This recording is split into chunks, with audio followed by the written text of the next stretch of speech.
Okay, guys, I'm here for episode 8 of the Slams of May, the review series that takes a look at the good, the bad, and the ugly of wrestling pay-per-views that took place in May over the years. So for tonight's episode, I am reviewing Judgment Day 2000. The second ever Ironman match in the WWE took place at this event. Oh, and that's mostly what this show is remembered for. But let's see how good the show actually ended up being. This is a 6-match card, obviously, because one match goes an hour, so there's 6 matches on this card. So the total stars will be 35. So Judgment Day 2000 took place on May the 20th, 2000 from Freedom Hall in Louisville, Kentucky. Our opening contest was Rikishi and Too Cool versus Kurt Angle, Edge, and Christian, or as some people like to call them, Team Ek. This is a okay tag match. It's a 2-star 6-man. It's not like really super special, but it's an okay 6-man tag nonetheless. Finish comes after Rikishi's going for the Rikishi driver. Christian hits Rikishi in the head with the ring bell, and then Grandmaster does the hip-hop drop on top of Edge, and Rikishi covers Edge and gets the win. So, like I said, it's a 2-star match. So then we get a triple threat match for the WWE European Championship. Eddie Guerrero versus Dean Malenko versus Perry Saturn, so it's the Radical triple threat match. 3 stars this. Not a bad triple threat at all. Now, I have no real problem with triple threat matches if they make sense to be a triple threat, but most of them are not good. Well, this one is, because there's a lot of innovative stuff in it. Like, there's a double belly-to-back suplex thing where Eddie is suplexing Dean and then Perry Saturn is suplexing Eddie or something like that. It's a really innovative spot. Eddie wins after Chyna trips Dean Malenko, who has roses in his hand, does a Molly Straw Cradle, gets the win, and turns out that the roses had a lead pipe in them. Also, all the Radicals are stealing, at least Malenko and Saturn actually steal both their opponent's finishers. Saturn does the Frog Splash and a Texas Cloverleaf, and Malenko does the Frog Splash and the Rings of Saturn. So, props for that. 3 stars. Then we get the worst match on the show. No disqualification match. Big Show versus Shane McMahon. Earlier in the night, Vince had made this a no-holds-barred, no disqualification, falls count anywhere match. So really, it's a no disqualification, falls count anywhere match. And it's not good. Big Show dominates most of it until the finish, where Shane puts like an electrical speaker box on Big Show's leg and then gets a cinder block and cracks him with a cinder block and gets the win.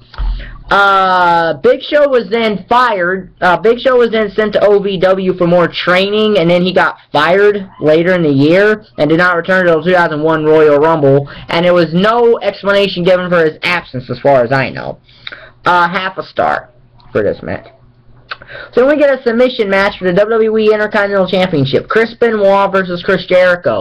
Good match here. 3 stars. Very good match. So 3-star match. Jericho loses by passing out to the Crippler Crossface because Benoit actually choked him out. So, yeah. Benoit and Jericho had a nice little rivalry in 2000. That essentially went through SummerSlam because they have another match at SummerSlam 2000, which is a 2 out of 3 falls match. So, 3 stars. Good match.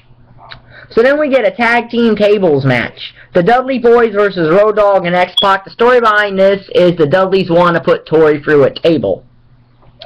It's 1-1. Devon goes through a table, and then X-Pac goes through a table, so it's down to Bubba and Road Dogg. The Dudleys put Road Dogg through a table, but the referee does not see it. So they go to put Tori through the table. Gerald Briscoe, who's the hardcore champion, who had been fighting off would-be challengers all night, comes to the ring, saves Tori, which allows X-Pac to do an X-Factor through the table, and Briscoe revives the referee. Doesn't have time to see that, so X-Pac and Road Dogg get the win. And then the Dudleys 3D Briscoe through the table. Nothing real special. So, 1.5 stars. Nothing real special there. 1.5 stars. So then we get the main event. The Ironman match for the WWE Championship, special referee Shawn Michaels, The Rock versus Triple H. 4.5 stars. If I remember correctly, I gave the match between Shawn Michaels and Bret Hart 4 stars, I think, or something like that. Or I might have given it 3 just because of the fact that I found it boring and that one fall in 61 minutes is a tad bit unbelievable. Well, here I think they have too many falls and decisions because they have 11 decisions in this because it's 6-5 overall decision. It's 4.5 because the finish is overbooked. With all the McMahons coming in, DX coming in, and The Undertaker coming back, which is how Triple H scores his final decision and thus becomes the WWE Champion by getting his 6th decision via DQ. So, while I think the first Iron Man match had 2 literal decisions, I think this one had 2 mini decisions. But I will say it was not as boring as the first Iron Man match was to me. I just don't like watching any match for 60 minutes. The Cena-Orton Iron Man match was the only other Iron Man match on pay-per-view of the 4 they've had, because one was on SmackDown. That one was boring too, and I didn't like that one from Dragon Rice 09. So, like I said, 4.5 stars. This. So, 4.5 stars for this match. That means the total pay-per-view gets 14.5 stars out of a possible 35. So that's a round of C show. Because half of 35 is 17.5. Well, this is actually 3 stars away from that. So it's a C minus, but not by much. So that's episode 8 in the Slams of May. The next WWE Slam of May will be Judgment Day 2001, which luckily is before the Invasion angle, because most pay-per-views after the Invasion angle I don't really like too much. But, and the next episode of Slams of May is Slamboree 1997, which will be uploaded tomorrow. So, if you like the video, like button is down there, subscribe button is down there. This will be in the Slams of May playlist, and thank you for watching. Bye.